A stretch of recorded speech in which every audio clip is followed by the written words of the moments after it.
Welcome to the Longest Take podcast.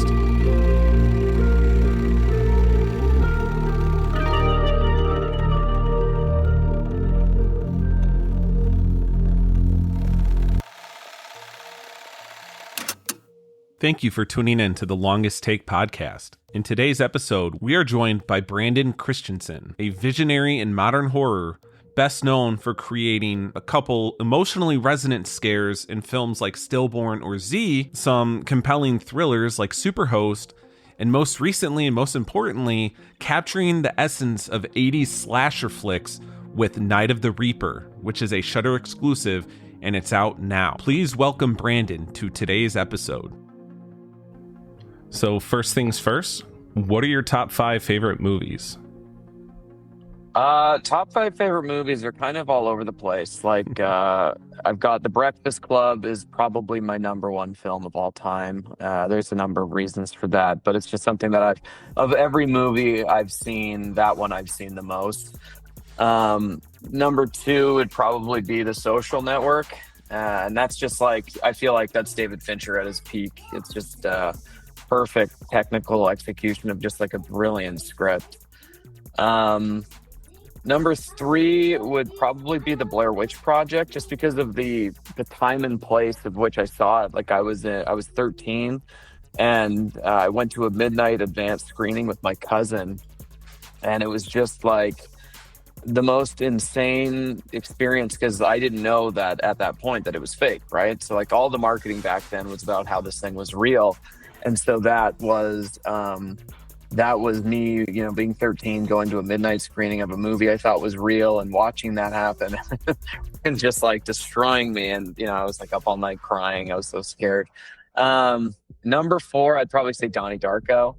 That's kind of like teen angsty Brandon, but it holds up so well. The soundtrack's great. I don't care for the director's cut that much, but just that original movie is just like magic. I don't know, it just hits so well for me. It has the 80s like Reaper does, but the music drops, they're so good. And it's just kind of an iconic movie in my life. And then lastly, I would say Seven, which again, David Fincher, and that's like David Fincher at his dark peak, I think.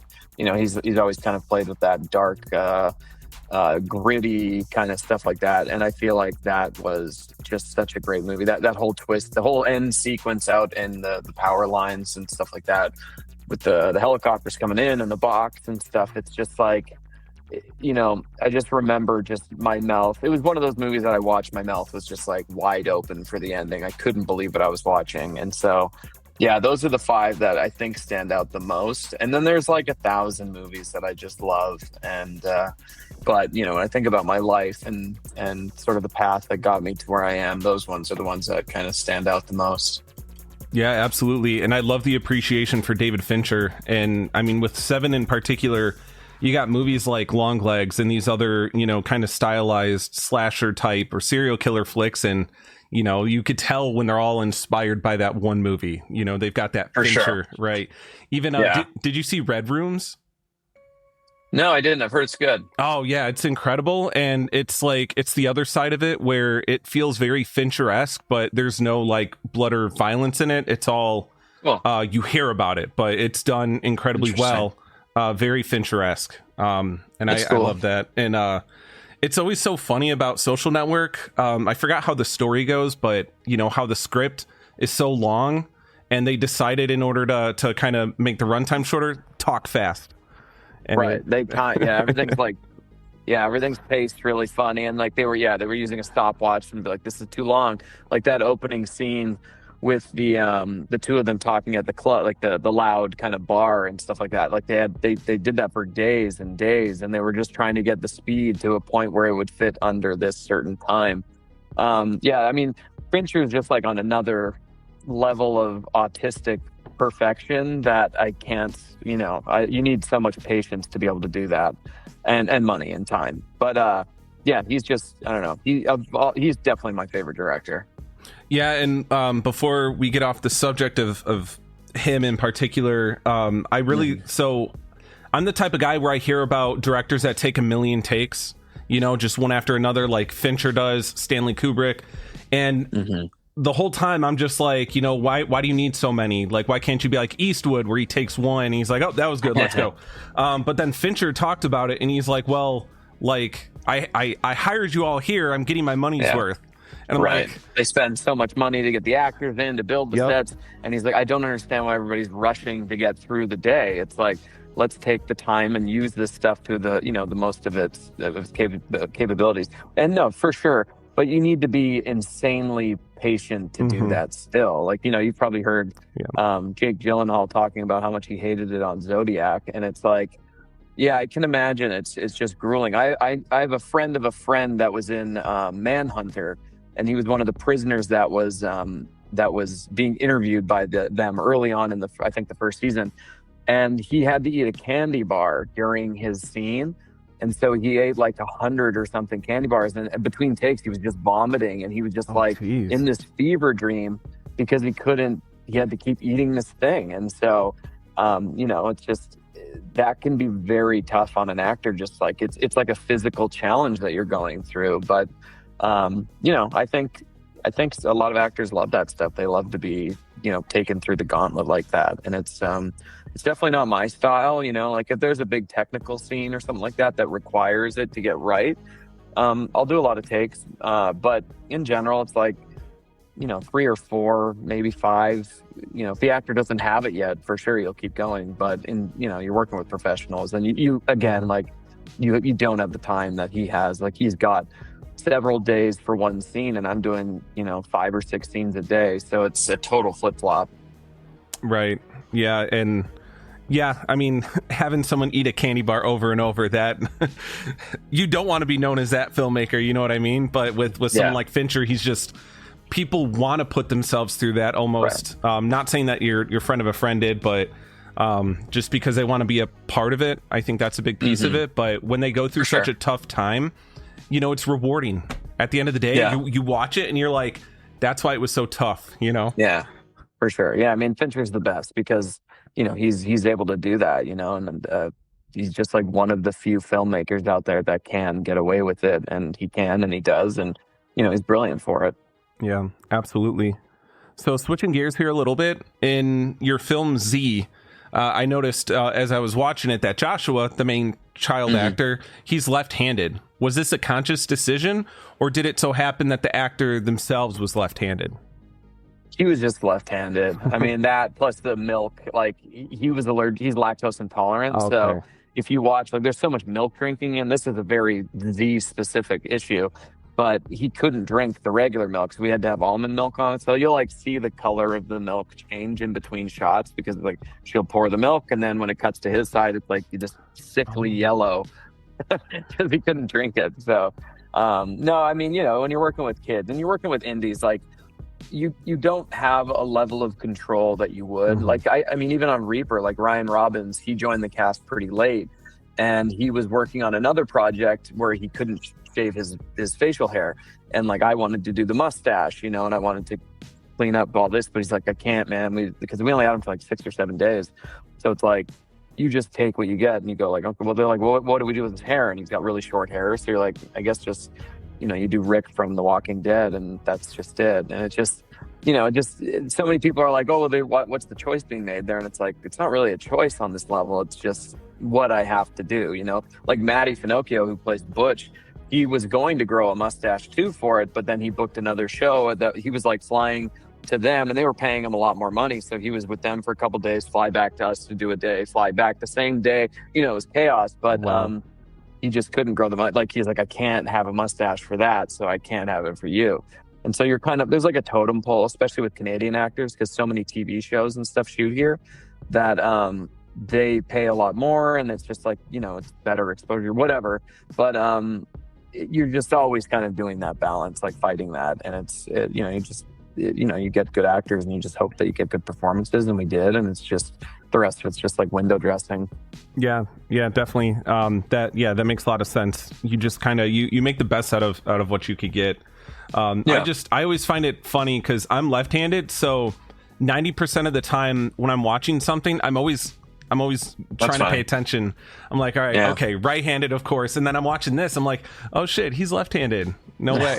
So That's I funny. had to touch on it right there. But where? It's kind of like, oh, so I was just gonna say Titanic. Like James Mhm. Cameron did the drawings of Rose when she's posed naked and stuff, and I think he's left-handed, and so he just ended up doing the hand inserts or something for the film because I mean he was actually drawing it because he's a good artist. But yeah, it's funny. There's not a lot of famous lefties. There's like him and Ned Flanders, and that's about it. Right, right.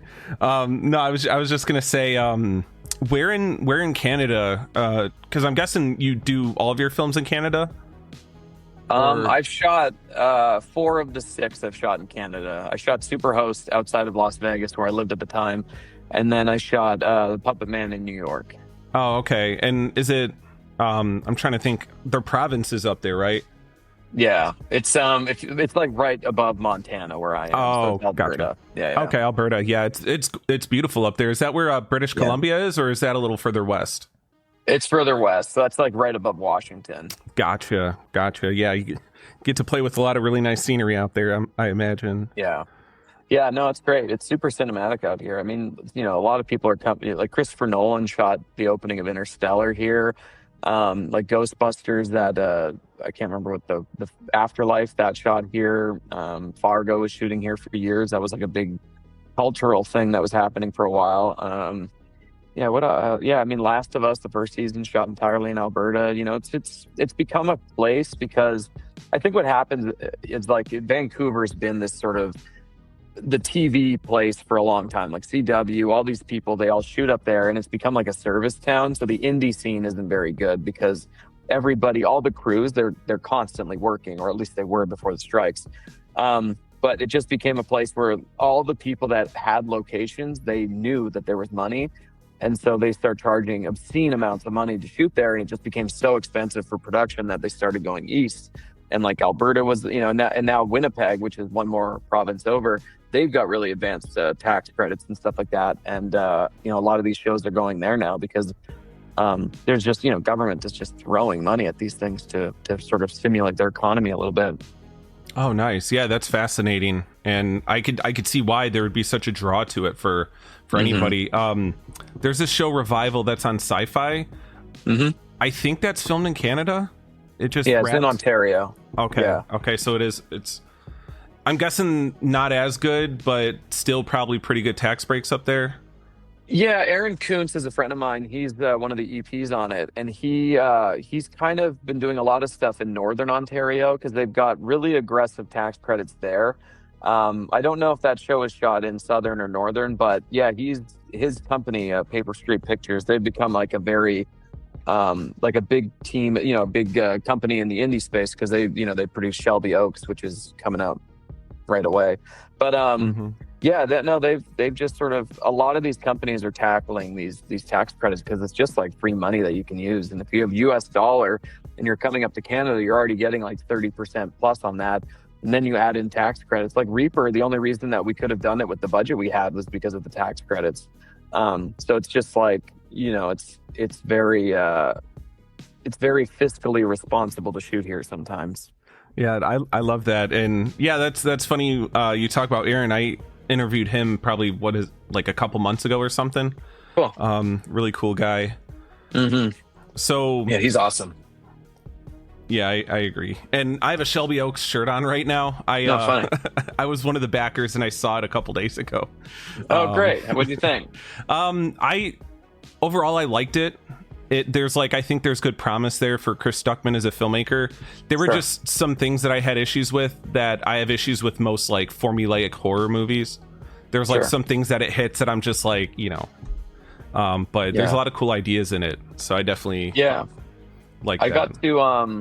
I got to work on it. I did, you know, the dogs that are in it. There's a lot of shots of, like the dogs that are leading him. That was all done in post. Yeah, I haven't seen the final. I saw an early cut of it, but we had to do a big green screen shoot here in town. There's a dog that they used, and it's like it was in the movie Dog with Channing Tatum. And the guy that owns it lives in Montana and Alberta. He kind of splits his time and has a bunch of show animals. And so we had a studio and like a green screen built and stuff like that. And we were shooting, like it was cool. I built this like live stream connection with Chris and the DP back in wherever they were, Ohio or whatever. And it was like live green screen. So they had like a final image of their shot with the dog sort of roughly composed into the shot. And we were, the animal wrangler was like doing all the stuff, and we were reshooting these scenes that they had already shot with the dog live edited into the film. It was really cool. Total memorable shoot that I was a part of for a bit. And I just sort of built this pipeline for them, which was like really cool. And it worked out so well that they could just see the shot as we were doing it, which was really cool because they couldn't come out and do it with us. But that was a lot of fun. And, got to just sort of hang out with some of those guys for a bit and, talk with Chris a fair bit in the lead up and stuff. But yeah, I'm sure, he's been in the public for a long time now, and he's probably going to blow up after this movie comes out. Yeah, I mean, Neon's doing a really good job pushing it. And yeah. I mean, the dogs looked great. I think there might have been 3 because in the credits, there's 3 different names for the dogs. And I assume at some point they were using maybe stand-ins of someone else's dog at some point. But Neon's doing a really good push on it. So I hope when it hits, I'm going to get it because, I'm going to go see it. I saw it was a free screening that Neon did in Chicago. Mm-hmm. So when it comes out, I'll get a ticket, make sure I go up there and see it again. But yeah, I didn't even know that you also, you worked on that. I'm all over. Yeah, I work on a lot of random stuff, man. It's like the VFX world that I do a lot of work in is, I'll just get hit up like, hey, we need some shots done and blah, blah, blah. And I'm like, all right. So I don't even see a lot of the movies that I'm working on. I just sort of get the 5 or 10, 15, 20 shots, whatever. And I just see those and put them together for them and send them back. And then then I'm on to the next one. Yeah, that's amazing. It keeps you busy, I imagine. So that's always good. Yeah, it's fun. So with Stillborn, Z, and Night of the Reaper in particular, they're each of them are dealing with children to some capacity. Mm-hmm. Why are you gravitated towards those types of stories and using kids in particular?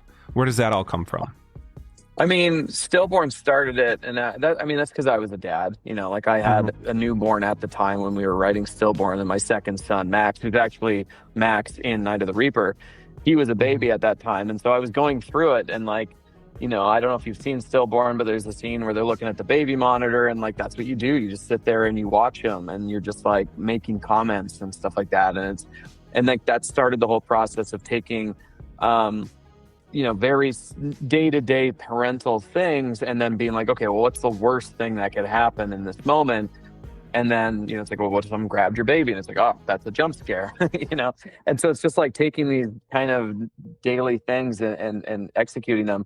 And then with Z, my oldest son had just gone to kindergarten. And so this was the first time that he was away from us. We went to preschool, but it was part-time. But this was Monday to Friday, 8 to 3 kind of thing. And it was the first time where he started bringing home new ideas that we didn't curate for him. We didn't control everything that was happening during that time. So he would come home and start telling us stuff. And it was just well, what if he was bringing something home that was bad, and it was changing him or something like that. And that was where that came from. And then with Reaper, I always wanted to do a babysitter story. Ever since I saw When a Stranger Calls, I was in the 8th grade at a birthday party and we watched it. And it just, that first 20 minutes of that movie just really struck a chord for me. And, as I got into making features, I'd always been looking for my angle on a babysitter film. And so when my brother and I started talking about it back in 2020, we finally sort of came up with an angle that we could take. And, when you have a babysitting movie, you're going to have a kid. And so that was the least organic version of why we have a kid. But since it's my kid in the film, that was, it was definitely written for him. Right. Yeah, that's awesome. And with Z in particular, that story, I can't relate to it more. Because my son is currently in kindergarten and he loves trains very much so. Okay. So that one sequence near the end of Z, I had so much anxiety watching it because I'm just thinking of my son doing that. And I'm like, man, so I definitely 100% can relate from the parental side of it, especially a movie like Z. So I could definitely see where you're coming from with that. Yeah, I mean that's like that was such a big part of my life at that time, was just having young kids. My oldest today was his 14th birthday now, and it's my youngest is 6. So it's different than it was back then. When you're Hmm. in that early 6 and under kind of range, it's just a totally different world where everything is so dominated by their daily life. Like you have to do everything for them. And so I think I was just so encumbered by that stuff that it was permeating my films and the ideas of so much. But yeah, I mean, yeah, like Z is all just parental fears just dropped into a movie, and like, what's the worst thing that can happen here? And just filming so it's fun. I need to get back to that, because after I did Z, I was just like, I need to do something totally different, because I've done 2 mom horror movies and I don't want to be that guy.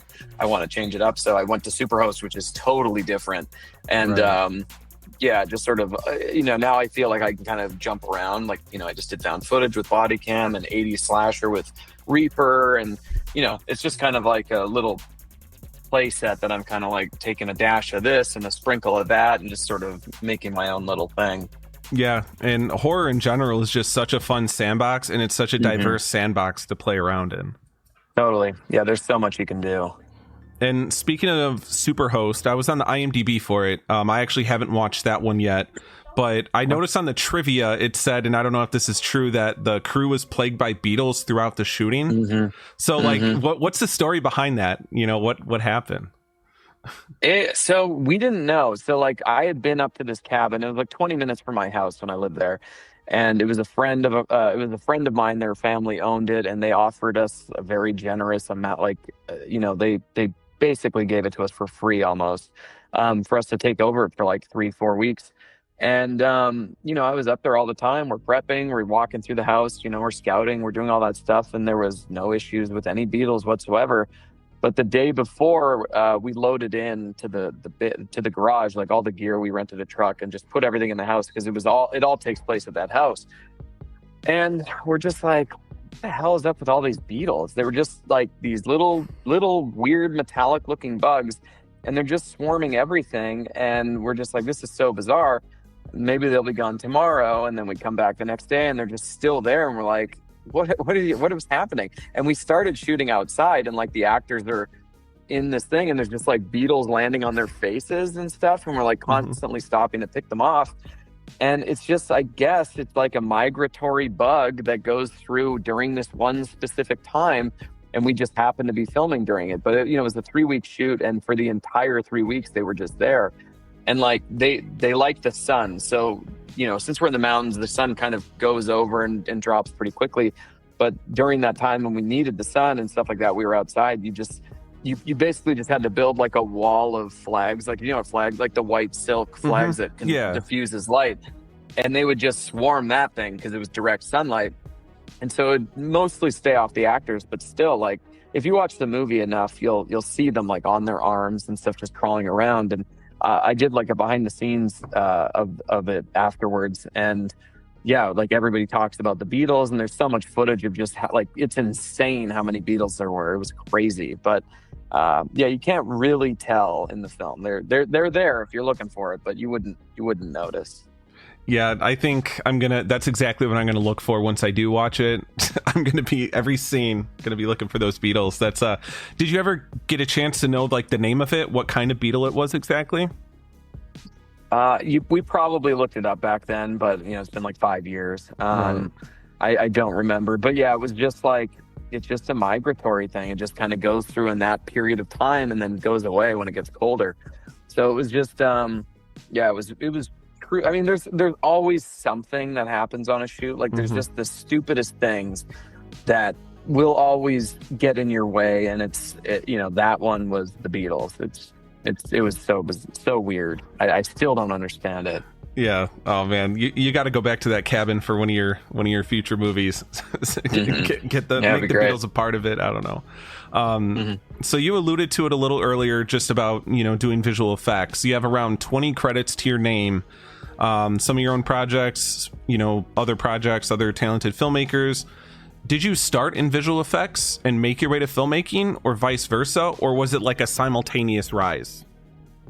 It was vice versa. So I was directing first, and I didn't know how to do VFX. But um, when I was in Las Vegas, when I first moved there, I started working at this like corporate production company, and it was, a lot of talking heads and a lot of like highlight videos of corporate retreats and stuff like that. And it was cool to be around cameras, and I liked the people I worked with, but it wasn't like creatively fulfilling. So I would borrow camera gear and like lights and stuff like that, and I would just there was this website. It still exists. It's called Video Copilot, and it's kind of like a training thing, tutorials for VFX, like really simple stuff to really complicated stuff.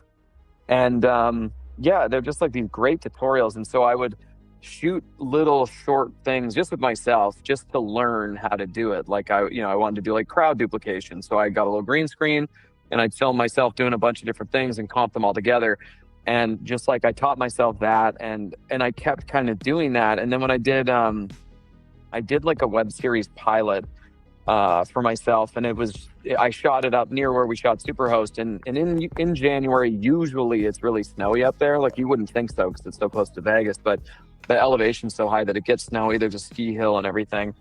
And we shot for 2 days this like short film pilot thing, and everything melted right before we started. Like just a little heat wave came in, melted all the snow, and I was like, this needs snow. Like it has to be snow. So what ended up happening was I was just like, let's just shoot it, and I'm going to figure it out later. And so I had to, every single shot in that thing was a VFX shot, because I was adding like snow on the ground, snow falling, all this stuff. And it taught me so much. Like it's not great looking, like it's fine. But it just taught me that you can do so much to an image after you shot it. And so when I did Stillborn, there was probably 60, 70 VFX shots. We didn't have any money to hire anybody. So I was just like, okay, I'll try it. And I just was taking them all and just, I was just like, oh, okay, I can do this. And then I'd put them together and they'd be fine. They would work. And so, I did I think there was maybe 2 or 3 shots that I had a friend help me with. But other than that, yeah, I just took them all. And then I got hired to do VFX on one of Joe Begus's movie, Bliss. I did some VFX on that, and that was like my first hired thing. And they paid me a little bit of money, and I was like, oh, this is fun. Like I can stay home and I can do something that I like. And then it just sort of kept going. And then like I did Z, and it was like, oh, we've got this big fire sequence. How are we going to do that? And I was just like, okay, well, maybe we can hire someone. And we tried, and they tried it, and I didn't buy it. And so I was just like, all right, screw it. I'm going to do it myself. And then I ended up redoing all the shots, and it's hit or miss. Some of the shots are fine. Some of them are kind of wonky, but I was just trying to, I was just like learning by doing. And then, I just sort of built a skill set up where I'm just like, yeah, I can do whatever. If I can't figure it out, I can find someone who can, and how, I'll bring them in or whatever. But yeah, it's been cool. Like I like, it just keeps me around people that are creative and stuff like that. Like, I've met so many people in different films and been a part of so many different films that it's just cool. Like I love making things, and being able to be involved even when I'm not doing my own thing is really cool. But like Night of the Reaper had like 160 shots, and I did every single one of them. It's just part of my process that I just, and even when I'm shooting, like it's a super valuable tool to have, because I can look at an image and be like, okay, well, if I do so and so in post, this is going to be elevated, and no one has to know about it right now. Like I'll just get the things that I need while I'm going, and I know what I need, because if I was hired to do this, how would I do this? And I kind of reversed it in that, in that way. But yeah, no, I think I'm more efficient as a filmmaker because of it, because I'm just like, I can look at something and be like, I can do that later. Let's just not worry about it right now. If it's going to take us 20 minutes right now and 5 hours for me later, that's an okay payoff, because these 20 minutes cost a lot more time than that's going to cost me. So it's just kind of this like thing that I've got, that I can kind of adjust how fast we're moving based on our timing and stuff like that. But it's kind of just become like a very intuitive tool of mine. Yeah, no, and that's great. There's a lot of value to that, and that's also, I think that's a really cool thing about indie filmmaking is whether you're forced to or you choose to. A lot of these indie filmmakers, they wear different hats, because like that's the best way you could get the product you're looking for. Yeah. And you doing Bliss, you also did VFW and Jimmy and Stiggs, right? Yeah, and I did some on Bloody Christmas as Okay. well. I've worked with him 4 times, and then I've done Josh Ethier, who's his like producer and editor and Hmm. stuff. He's brought me on a bunch of projects as well. Like Don't Move was a recent one that I did a bunch of work on for Netflix, and yeah, it's just like it's cool. It's just like a weird way to work with a bunch of people that I wouldn't otherwise. Yeah, no, that's amazing. That's a perfect way to network too, and you know, Yeah. it helps you because you do it for your own movies, so it's like you're getting this Hmm. practice all the time. You know, Totally. that's really Yeah. great. And speaking of processes, so what's the process like for you when you're, for one, when you're writing your story, but when you're creating an antagonist? So like Z, you got the imaginary friend, you know, Night of the Reaper, you've got the slasher. Just what's that process look like? I mean, the big thing that when we're writing or when I'm writing, because like Superhost was just me, is it's typically you want to have the antagonist be like a negative reflection of the protagonist. You know, like in Z, for example, at first you think it's just an imaginary friend of a kid, but it's actually like her shadow and it's like reaching to her past. And so you've just got an inevitable showdown between herself as as a young girl and this thing.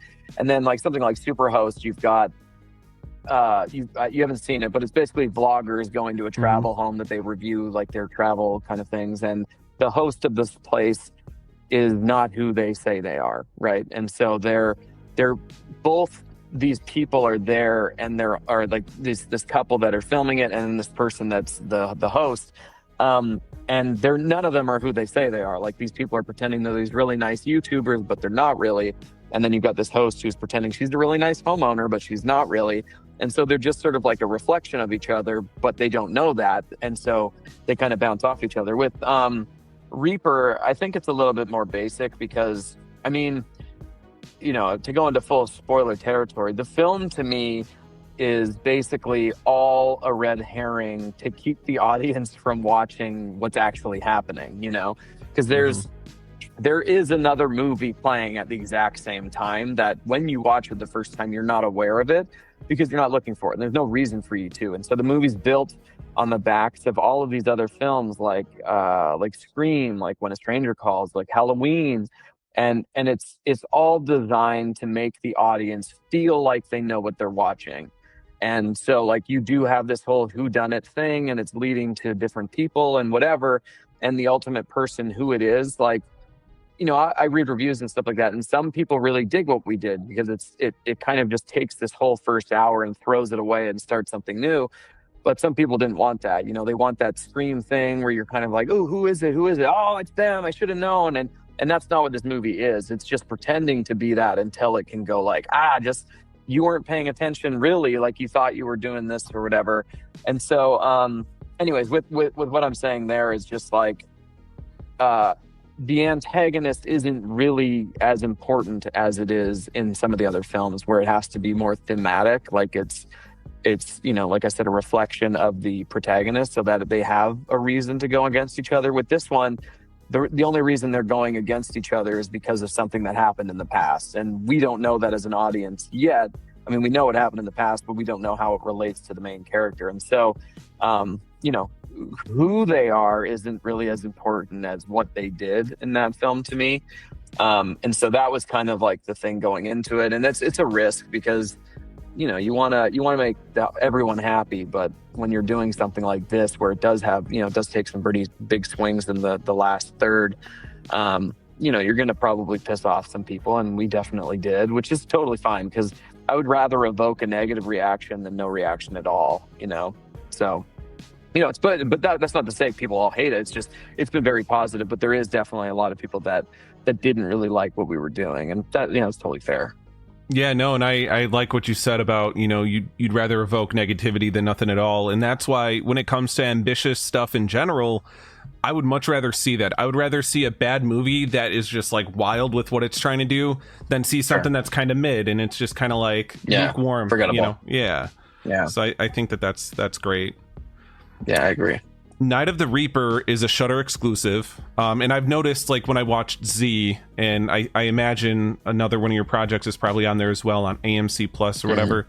What was the genesis of that partnership with Shudder, and really you could kind of talk about just the start of Night of the Reaper if there's something you haven't already said, right? Yeah, I mean, going to Shudder, the first movie I did, Stillborn, we made that fully independently, and we had our world premiere at a festival called Overlook, and it was like Overlook's inaugural year, and it was up at the Timberline Lodge in Portland, or just outside of Portland, where Kubrick shot the exteriors for The Shining. So it was a very iconic place to hold a festival, and they only did it the one year because it's kind of small. They had to like build the theaters and banquet rooms and stuff like that, and it was awesome. Like, it was my first real festival experience, and it was just amazing. It was like press, and there was other filmmakers there, and it was just this weird like summer camp vibe. And now they've since moved it to New Orleans, but it's lost a little bit of what it was because it was so novel. But anyways, we played Stillborn. It played really well. It won Scariest Film, and so we had a couple offers to buy it, and one of them was from a company, Vertical Entertainment, and then Shudder was the other one. And there were similar offers, but Vertical was offering like a 10-screen, theatrical release and a physical release as well, and that was kind of the big thing for me. I was like, Shudder's with a little bit more money, but I wanted to have a physical copy of the film, and I wanted to have those things because it was my first. I'd never really done it before. And so we went with Vertical, and then ultimately what Vertical did was they took it and they sold the streaming rights to Shudder anyway. So it ended up on Shudder, and I got the Vertical release. So it was kind of like the best of both worlds. And so we did a little theatrical, made $0, and then we did it came out on iTunes, all that stuff, for 3 months or whatever, and then it went to Shudder on Mother's Day, which I thought was just great. I loved that because for me it was like a family horror movie about a mom, so Mother's Day was like a brilliant thing. And so we did that, and then Z was shot independently again, but Shudder was kind of always checking in on it to be like, hey, Stillborn performed really well, this is kind of tonally similar. And so they kept kind of reaching out. And so we sent them a trailer, I believe, shortly after we shot, and they made an offer based on that to be like a Shudder original. And we were like, okay, great, let's take it. And so we did that. And that led to me doing Superhost with Shudder. They came in after we shot again. It was independent. And then the Puppet Man, they actually financed. And then Body Cam and Reaper were both independently done and acquired by them and whatnot. So it's just it's just been a cool partnership that I've had with them for a decade now, and I've directed more Shudder movies than anybody, which is a cool kind of feather in my cap. But I don't know, I don't know how long, if it's going to keep going. Like we've got a script with them now that I would love for them to greenlight, but it's a little bit bigger than what they I typically do with them. So we'll see. It's cool. But sorry, what was the other thing about Reaper? You said it was just you kind of answered it. I was just asking like what the start of Reaper was, like what started that project, and you said it it was independent, but right. I mean, if you want to go through like just the beginning of that and how that came to be, even though it's separate from Shudder. But sure. So it was a little bit weird. So last summer we had this other script that Shudder has now, and we had like an investor on board, and they, the budget was a bit bigger than what we had for Reaper, but there was some issues with some other producers on the film that it doesn't matter, I'm not going to name and shame, but they basically kind of like last minute kind of sandbagged the whole project. And this was a script that I loved, and my brother and I wrote it, and it's really cool. But when they bailed, the investors were like, hey, we still like you. We want to work with you. Do you have anything else? And I was just like, we do. We have Night of the Reaper, which we've been trying to make for 3 years or something like that, 2 years. Shudder actually had it back in like 2022, and they'd greenlit it. But then, I don't know if you remember, but AMC had this like really bad earnings call at the end of 2022. And they basically had to like hack off 15% of every company underneath them. So that's like IFC, Shudder, Sundance Now, all these things. And so, the movie died at that point. Like, I still had it and I wanted to make it still, but it just didn't make sense at this time. Excuse me. And so, we pivoted to that. The investors loved it, whatever.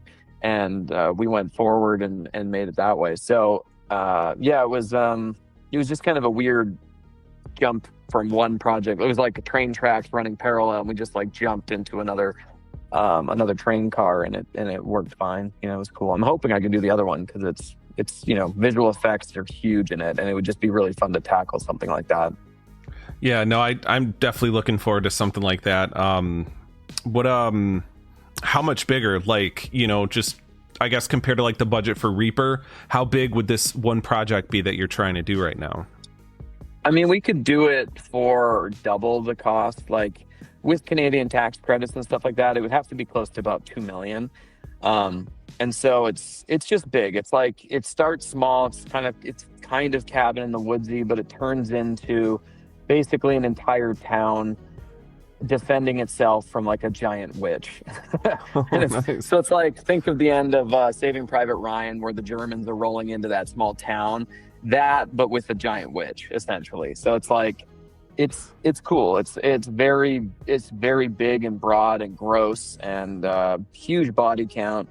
You know, it doesn't feel like an indie, but it could still be done with an indie mindset. We just would need the money, and so it's you know, who knows? But it's not going to, like, you know, 1 million US could get you over 2 million Canadian with all the tax credits. So we're still just trying to figure it out. It'll hopefully happen though. Yeah, hopefully. It sounds awesome. It sounds just nice and ambitious. I mean, I grew up watching, like, you know, Jurassic Park behind the scenes stuff where they have ropes and, like, you know, you're blending CG dinosaur but real branches moving and stuff to help sell the illusion. And I'm like, you know, this would be so cool to have like a stunt guy picked up and thrown into a car from like some unseen force, and just like watching the steps of that happen. Like, that would be like living my young childhood dreams of watching ILM stuff and just being like captivated by it. And you know, I'm ready for it. I could do it. I just you know, it's just, it sucks when you need something that you don't have, and that's money. You know? Yep, 100%. Going back to Night of the Reaper again, so and I think this is probably pretty obvious, but the 80s aesthetic, where did that come from? Was that like I've always wanted to do an 80s aesthetic slasher movie, or was it just like, this makes the most sense to just make it fucking 80s, you know? It's kind of a bunch of things. Like, I've always wanted to do an 80s thing, you know, like we've got this like limited series that we wrote that's 80s based, and it's just, you know, I was born in 85, so it's not like I grew up in the 80s, but I definitely remember it, and especially the early 90s, which isn't that different from the 80s. But yeah, it's just like, story wise, it's a time and a place where people aren't as connected. So I don't think this story could be told now without huge changes, you know, like the moment, I heard something upstairs, I'm on FaceTime, I'm talking to my friend, we're zooming in the cops, and like, you know, we're triangulating. There's like so much techno stuff that really does hinder movies. And it just creates, like, you know, you lose a lot of classic tension things when you have that ability to just use your phone. And so like every movie now, it's like, oh, we're out of service, you know, and you have to do it because you need to get these characters out. I mean, I can't really think of any movies that haven't done that, or, you know, that have used phones successfully that weren't like, you know, like Host, they use their phones to use you know, to travel while they're doing the Zoom call, and it's great. But in general, like just having it as a problem solving device, I don't think I've seen any movies that have used it and successfully used it and maintained that tension and all that stuff. Like, it feels like, you know, oh, my car is at the side of the road and I have no service. Boom, what do you do? If it's like, oh, my car is at the side of the road and I can call AAA, the movie's over. Right. So it's kind of that balancing act. And going back in time to the 80s did like a couple things. One, it limited the technology, so you can create this very simple story. And two, the vibes are spectacular. It's like 80s fall vibes are insane. And I don't know why that is. It's just, maybe that's my childhood coming through, but there's just something about old houses built in the 60s, surrounded by yellow trees, and just it's a vibe. And this is definitely like my most vibey film. So just capturing that was like a big part of what I wanted to do with this film. Yeah, and another really cool element with the vibe, you know, the aesthetic is the needle drops. You had Heartbreaker, and you also had Don't Fear the Reaper. I could see how Don't Fear the Reaper, maybe the second you came up with the title for this movie, you could have been thinking about that. But, why'd you choose those two songs? Personally, I love them, but just, why'd you choose them? So Heartbreaker, I'll start with. Basically, we had like a small amount of money for music. And one of the producers is friends with a music supervisor in Vancouver. And so he put us in touch with her. And it was basically like, okay, we have like 10 grand. What can we get for this movie? And she sent us this list. And this was in pre-production, like maybe a week before production. And it was like a bunch of 80s songs that would fit. And they were all like sort of cool. It was like 99 Lost Balloons. And like there was a bunch of stuff that was a little surprising that we could get it. Like the first song that we settled on was Space Age Love Song by Flock of Seagulls. And it was like vibier, and it was like more of like a chill thing. But then she sent us a second list, and Heartbreaker was on it. And you're just going through the list, clicking play on everything. And then that turned on, and it was just like an instant, like, oh, like shit, like this can be something. Like it doesn't have to be just in the script. It literally says like she turns on MTV and she snoops for cigarettes. Like kind of, it's very, very underwritten. And so I was just like, I had this moment. It was like a light bulb. I was like, well, if she turns on MTV and it's like a song that we have ahead of time and we can lip sync to it and we can actually like shoot it like a music video, like that would be super fun right before she dies. And so we reached out, we're like, yes, this, and I wrote Summer, and I texted her, I was like, we might be getting this song, take a listen to it, like, would you dance and then film and like lip sync? And she's like, oh yeah, for sure. And so she's like sending me videos of her doing these like 80s dances. And I was like, oh man, this is all working out. And so we ended up getting that song. And yeah, it was just like a very, very lucky thing, because that's, it's a big song for a movie of our scale. And then when I was editing it, I put in Don't Fear the Reaper over the eye lift at the very end. And it was like, and I was just like, oh my God, that's so good. Like I didn't think that we could get it. And so I went to the producers and I was like, okay, how can we make this work? And like, what's the price? So we went back to Natasha, the music supervisor, and we're like, what's this going to cost? And we're at the tail end of post, so there's not a lot of money left. And she's like, I don't know the exact cost. We'd have to go to Blue Oyster Cult's people directly, but I would guess 40 grand. And I was just like, okay, so 40 grand, let's like look at the budget. Let's figure this out. And I'm like, we had a company in there that was going to color it for like 10 grand. I'm like, I'll color the movie. That's 10 grand. Here, can we like VFX budget? That's going to go down because I'm just doing it. My time is my time. I don't care. So I'm like hacking stuff off, and we're like, okay, we're going to need to do a screening fee for this thing. I'm like, get rid of it. We don't need that. And just like we found 40 grand. And so we go to Natasha, and I'm like, hey, we've got the money. Green light the song. We're doing it. And then she comes back a few days later. She's like, okay, it's not 40,000, it's 73,000. Oh, so I'm just like, and she's like, Sony does have these covers that you can get for a lot cheaper. Here's the covers. And she sent them all. There's like 5 of them, and they were all not good. Like they were fine, but they're like moody and like they're not 80s feeling at all. Like they didn't have that, that punch at the very beginning. And so I was just like, so I didn't know what to do at that point. And so we actually went to Shudder, and they came up with the rest of the money, and they helped us like bridge that. And so we were able to get it. But yeah, there was a period where I was like, I need this song more than anything in my life, and I was like, when you're doing an 80s movie on a budget, you have to fight for everything, because if you don't, like, it's just not going to sell. And I do think, like, if nothing else, the period sells, and that's not easy to do on the budget that we had, So I think, the team did a great job, and the locations, they all came together really well. But I've seen a lot of indies that try 80s, and it doesn't feel right. And I feel like this movie, if nothing else, it feels right.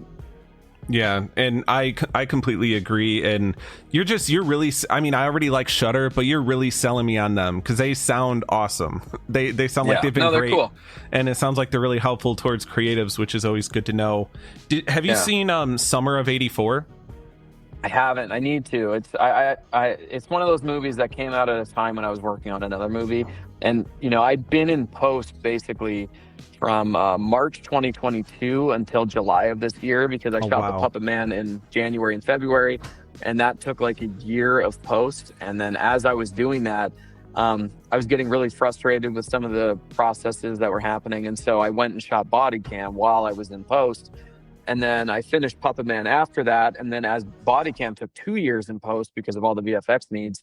And then as I was, I was still in post back in October, and we shot Reaper, and so both I was finishing body cam and doing all of Reaper's post simultaneously, and then I delivered both of them this July. So it was like there was a period where I just didn't watch anything because I was always working, and like if anything one of the hardest things for me is when I'm in the middle of it, because I edit and I do the VFX and I do all this stuff, is that when I'm doing that, the last thing I want to do is see someone's final product that makes me feel like crap about what I'm doing. Because I'm like, you watch like a Christopher Nolan movie that has $250 million and you're comparing it to your $500,000 movie. And you're just like, oh man, look at the cut, like how they shot the scene. It's so beautiful. All this stuff. And it's, I can get into my head a little bit. So I just like I'll watch shitty reality TV shows like Love is Blind with my wife, but I can't, it's hard for me to watch something new that I know will piss me off, and not piss me off, but make me feel inadequate, and I'll feel like I did a bad job and they didn't. And I'm sure if they watch that, they'll be like, oh, I screwed up so-and-so, but I don't know that. So that's a movie that's definitely I need to watch. I should watch it this October because I try and watch a movie a day. And this is kind of like my catch-up period. So I got to add that to the list because is it bloody or gory? Because my wife won't do that, but if it's like vibey and fun, maybe she will. I think it might be. There is some blood in it, but it might be less than Night of the Reaper. Okay.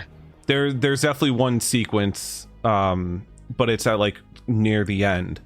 But no, I just throughout it's more vibey. It's got the 80s aesthetic. That's why I thought of it. But really, and you might disagree, I was just the score for it is very synthy, so that just automatically puts me in the 80s mode. Sure, of course. But yeah, if you get a chance, I love watching that one. All right, and before I get to this next question, I wanted to ask Keegan Connor Tracy, did you write that role for her in Night of the Reaper? Sort of. So like I worked with her on Z, and that's where we met, and we had a great time on that, and it was just like it was just a great partnership. And so when I did body cam, there's a woman in peril in the opening of that movie. Very gross, like not a fun role to play. And I called her up and I was like, hey, do you want to do it? And she was like, okay. And so we did that, and then that kind of restarted it. And there's a lot of blood, and it wasn't a big part or anything, but it's it's big in the movie. It's just it's a few days, and she looks about as bad as you can look.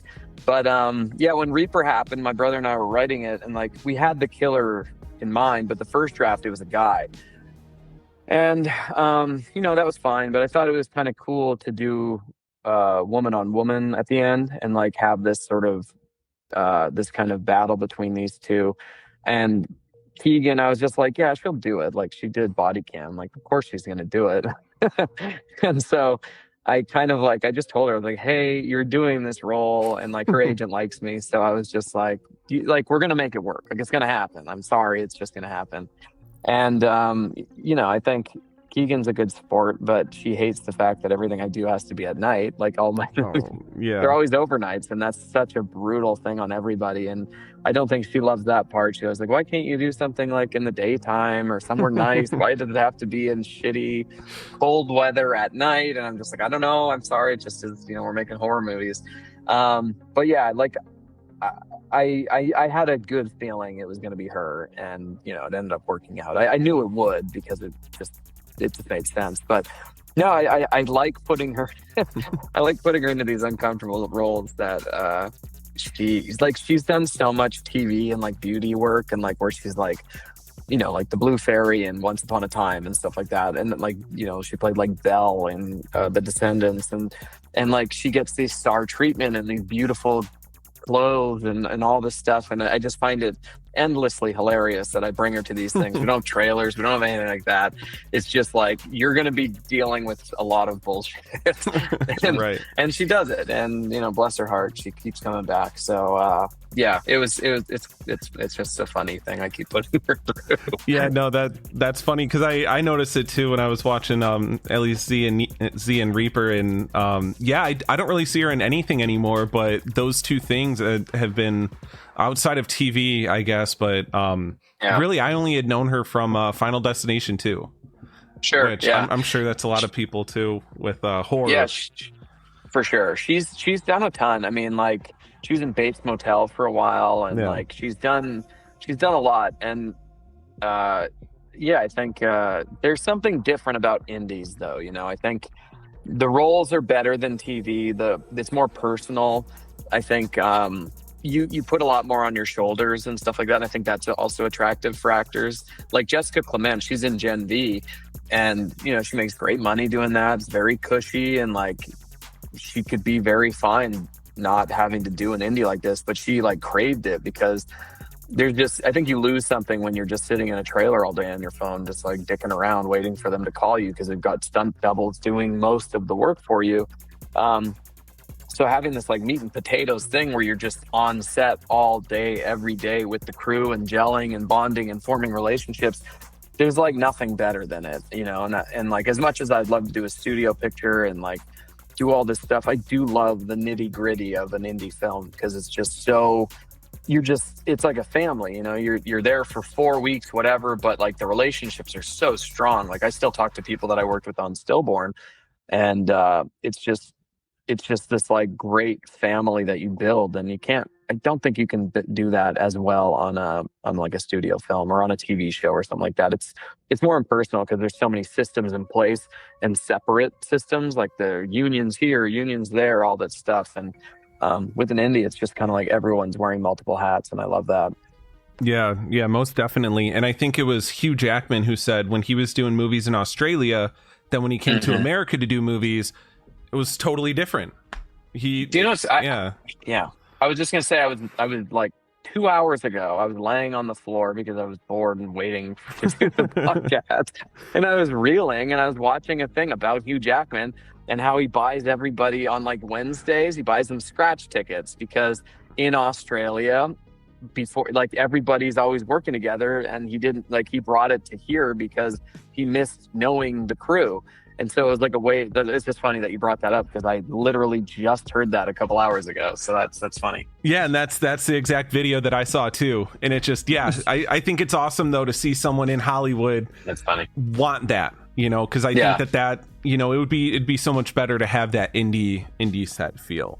Totally. Like sometimes we do get actors that are not indie friendly, and I've used it, and it's a nightmare. Like, I won't name names because it's all negative, but there's been some people that you're just like, you cannot wait for them to leave because they're ruining my summer camp. Like, I'm a dad, and 10 months out of the year, that 2 months of prep and production is like, that's sacred to me. And if you mess with that, that's brutal. I need that escape. And so if you come in and you're like treating me like shit or whatever, oh man, it's not good. Yeah, and like, is it one of those things where they just have the star power where you can't like hold them accountable for being a dick? Really? 100%. You have no power. Because, I mean, if you were bigger, you could just quickly recast, right? Yeah. We can't do that. If you're 2 weeks into a shoot and you're just like, I want to kill this person, there's nothing you can do. And if you treat them bad, like, they'll just be like, well, I'm not coming tomorrow. Like, what are you going to do? Like, I don't care. I'm not making a lot of money here. Like, I'm doing this for the art. And you're just like, okay. So you just like you have to coddle these people. and like the people like Jess or anybody we had on Reaper, like, they were all just down for it. They knew, Keegan's worked with me 3 times because she knows what it's like. It's horrible, but it's great. And so, there's just some people that just don't get that. And it's a bummer because it's so fun. Like, it's just you're a bigger part of an indie than you are on those other things, So it's it's a bummer when it happens, but I'm better now at like vetting people and being, you'll have the conversations beforehand, because a lot of these people won't read. you'll have to just give them an offer. And so you can have a call with them or whatever and like do a vibe check. And then you'll talk to people inevitably like, hey, you've worked with so-and-so. What was it like? And I'm like, oh, dude, stay away. So that happens sometimes. But, I think most actors I've been fortunate to have worked with, they're very cool and like fun, or at least they're good actors, and that's fine too. Right. Right. So you've done a lot in the horror sphere, which I think is great because horror has such a good community of fans that, and it's such a fun sandbox. Are there other genres that you perhaps want to play into sometime soon? Yeah, I'd love to do either an action or a comedy. Like my brother and I have been toying with an action movie that's kind of personal to us and would be really fun, kind of like a falling down for the new times. It'd be like that would be super fun. But then my wife and I have been toying with a comedy for a while too, and like comedy's kind of been dead for a long time. Like once the Apatow thing kind of fizzled out, nothing really replaced it. And then YouTube became a thing, and that's kind of where all the comedy voices went, and it was like a safe space for them to make stuff, and they didn't have to rely on things like box office and whatever. Like you could just passively watch it. And a lot of people come out of that, like the Workaholics guys, they came off of YouTube, like Mail Order Comedy, I think they were called. Almost Friday, those guys are blowing up right now. They're so talented and funny. And then just like there's the whole Austin comedy scene, like the Mark Normans and the Shane Gillises of the world and stuff like that. And they've all found this new way to make good money with comedy that doesn't rely on you making a sitcom or making a movie, So it's kind of like comedy has evolved in a weird way. And so there's been like attempts, like Shane Gillis did that show Tires for Netflix. I tried watching it, and didn't really grab me. But like, other than like The Naked Gun, I can't think of anything big that was a comedy that has come out recently and like done really well, So comedy's tough because like I produced a comedy a few years ago, I think 2019, and it was a super small budget, like, under 50 grand, and it did nothing. Like it was a total failure because if you don't have a giant name like a Seth Rogen on your poster, no one cares. The thing about horror and action and sci-fi is that the idea sells more than the faces in the movie. So it's like a great launch pad. The problem with sci-fi and action is you need money to make it, because usually, unless you're doing like an Ex Machina thing, which is pretty lo-fi, you need money to do it. And so like horror is this sweet spot where, one, you don't need names, two, the idea is everything, and three, you can execute most things pretty cheaply. And so I think it's a great launch pad for a lot of filmmakers because it's like very director driven, because the gimmick and the execution of said gimmick is like everything. So if you have, like Art the Clown, look at that. It's just like a creepy, voiceless guy that tortures people. And now he's in like Hot Topic, and it's like, and Fortnite, crazy, I think. Yeah, Fortnite. It's like he created an entire empire just off of like a short inside of a short film that is now going to come onto its fourth movie. And, it's amazing. It's just like horror fan. There's no Shudder for horror, there's no like Chuckles on streaming, which there should be. I think that'd be great. But I don't think the audiences show up the way that horror people do. So it's not a reliable source of revenue for a company. So you'll get Netflix will have their comedies, but there's like every weekend in the United States, there's a horror film festival somewhere, somewhere in there's going to be one or two. And they're all doing well. Like they fill their theaters and people are passionate about it. I've never, there's general film festivals, but I don't think I've ever seen like a strictly comedy film festival play. Maybe in LA, there's probably something there because there always is. But in general, that just doesn't bring people out the way that it does. So point being, incredibly long story short, comedy is just very tough to make because the return isn't there. And unfortunately, it is like a business. So, it's hard to go into a movie and be like, okay, we're going to spend a couple $1 million on a movie that probably won't make its money back, So I don't know. I would love to do one. And we've got a great idea for one, but it's a tough thing. Unless you do like a genre mashup, like Game Night, like that was a great movie, I thought, with Jason Bateman. Super well directed, but it's like, again, a kind of a high concept thing. And Dungeons and Dragons. That was really good, I thought. Yeah.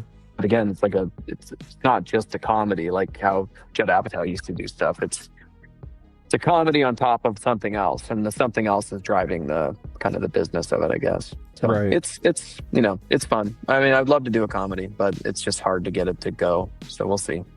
Yeah, absolutely. And TV, at least, there are TV shows that are hilarious, but when you think about it, it's one element of it is comedy. Like even Succession is incredible, one of my favorite shows of all time. It's hilarious, but it's almost like it's more just satire because they're taking themselves kind of seriously in the show, and it's just really good writing. I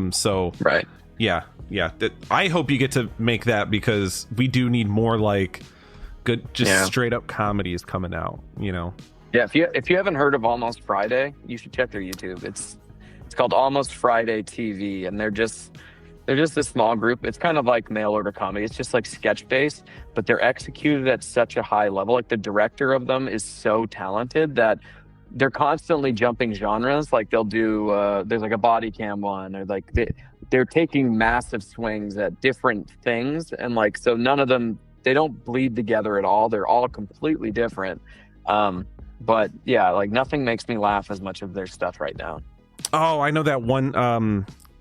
That Angus, one guy. probably. Yeah, his face. Yes, I've seen. Yeah, his face. I've seen some of their skits. It's hilarious, but yeah, they're great. That's amazing. So I like to start and end my interviews with the same question for everybody. So with this last question, where do you see yourself in 5 years? And that could be personally or professionally. Yeah.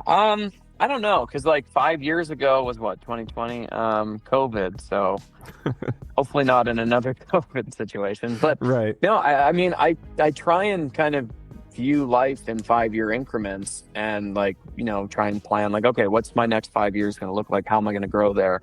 And I just turned 40. So I'm like, my 30s were, when I turned 30, I'd never done a feature, and since then I've directed 6, and I've worked on 25 plus other ones.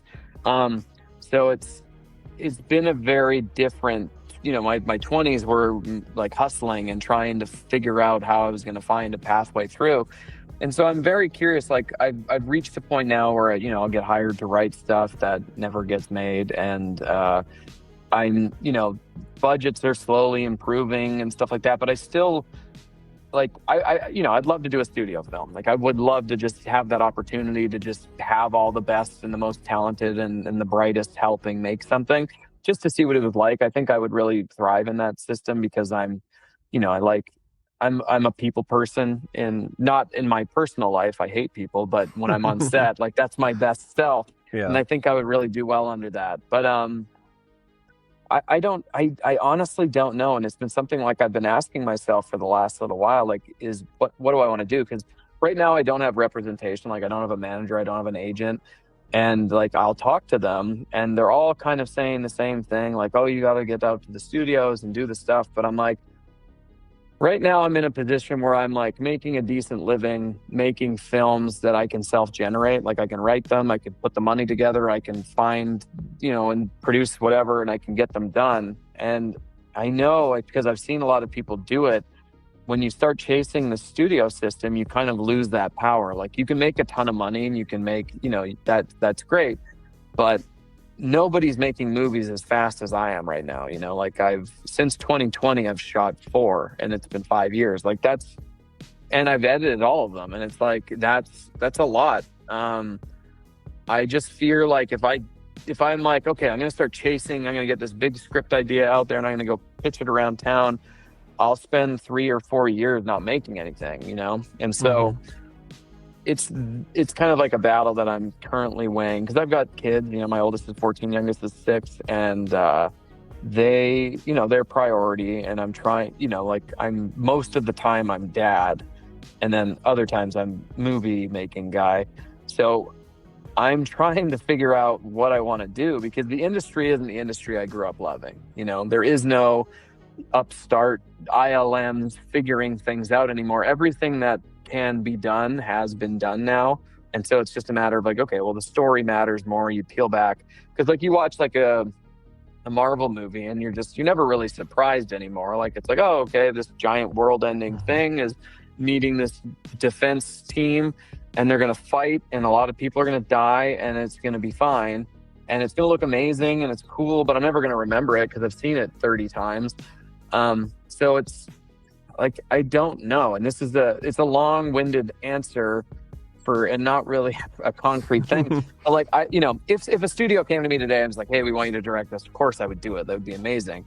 But I don't, like, there's so much failure in filmmaking, like on every level, whether it's raising money or getting, a script finished and read, and releasing a movie even is like filled with failure. The one failure that I've kind of been able to mitigate is just making stuff, like being able to make a movie.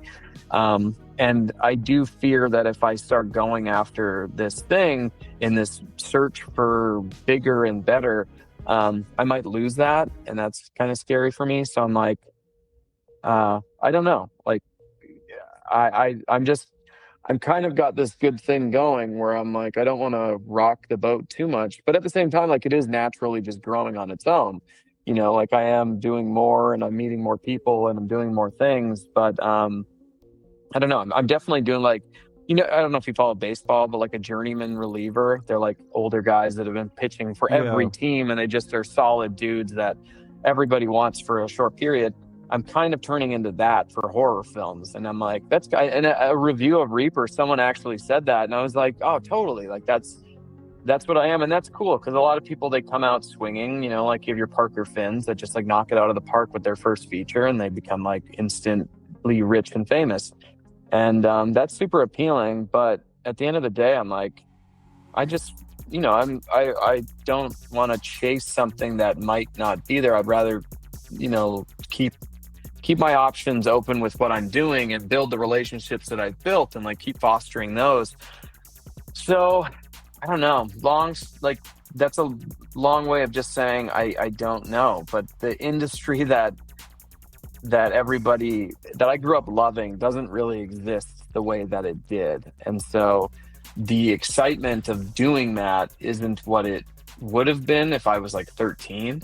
So, I don't know. It's definitely an important question, and something that I'm going through like every day right now, because I'm trying to figure that out too, is like, where do I want to focus? There was a time where I was like, I wanted to be a big producer and like help indie people do their first movies and like help them raise a little money and do that. And I'm just like, that's not really my skill set either. It's a lot of work, and like, I like being on set and I like having my hands on it and not kind of overseeing.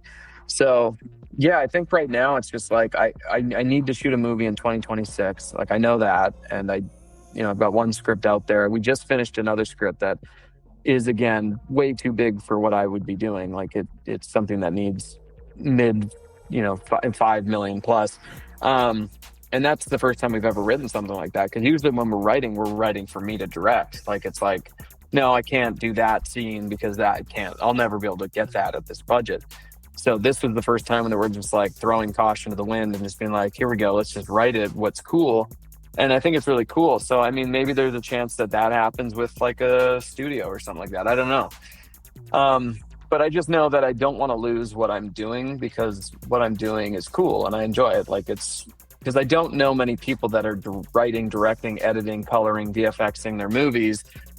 And it's just like, it's just like, I'll go to set and I'll work for 4 weeks or whatever, come home, and then I'll spend a year just like shaping it and like working it. Because like, there's no test screenings, there's no audiences. It's just me in a basement, just like working on a movie. And I think that's really cool. So I don't know. That's my answer. I don't know. Yeah, you'll figure it out, right? I'll 5 years will be out, here, yeah. and you'll be doing something. Yeah. We'll set a calendar invite for 5 years to catch up and see what happened. All right, yeah, I'll see you there. But thank you so much. It was really great talking with you. I had a great time chatting. You've done some really great things with horror so far, and I can't wait to see you continue that trajectory. Yeah, thanks, man. Yeah, I'm just figuring it out. It's the one thing I've done is I've demystified the process of making a movie. Like, I can do it and I know how. I don't know how to make a studio movie, and so that's maybe something I have to tackle. But I do just like doing these indies, and it does burn you out, but it's a good burn. Like, I do just love the process. So I don't know, like, not to jump into another story, but I was just in Boston showing off Body Cam, this other movie, and David F. Sandberg was there, and he was screening Oh, after me. nice. They did like lights out and a Q&A after him, so I got to hang with him for a little bit. And he was kind of talking about, because he's similar to me in that when he's not doing a big studio movie, he's like shooting a short with his wife, and he does all the posts, he does all the stuff. It keeps him grounded, and like, he knows how to do all that stuff. And I love that. And when he did Lights Out, he was able to do some of the VFX because there's no union for VFX or anything. So he could just do it. And it was just a way for him to maintain that kind of control over it. And I'd love to be able to do that, because it would be so weird to hand off a movie to an editor. And I'm sure other editors are 10 times better than me, and they would do a better job and make a better movie. But like, at the level that I'm at, like, to pay someone that money to do maybe a worse job than me, because I'm okay, is doesn't seem worth it. So I just end up doing it. But yeah, I mean, there's definitely I got to sit with him and talk with him for a bit, and it was great. Like, I love what he's doing, and his just versatility, and his passion for just the craft. And that's kind of, I'm like a poor man's David F. Sandberg, and that's cool. I think that's cool. Right, I right. think it's fun. Yeah, we've kept in touch a little bit since then, and it's yeah, he's hugely inspiring. So if I could find my way to Shazam 3, that would be pretty cool. Yeah, that would be awesome, right? Mhm. Awesome. Thank you, Brandon. I appreciate it.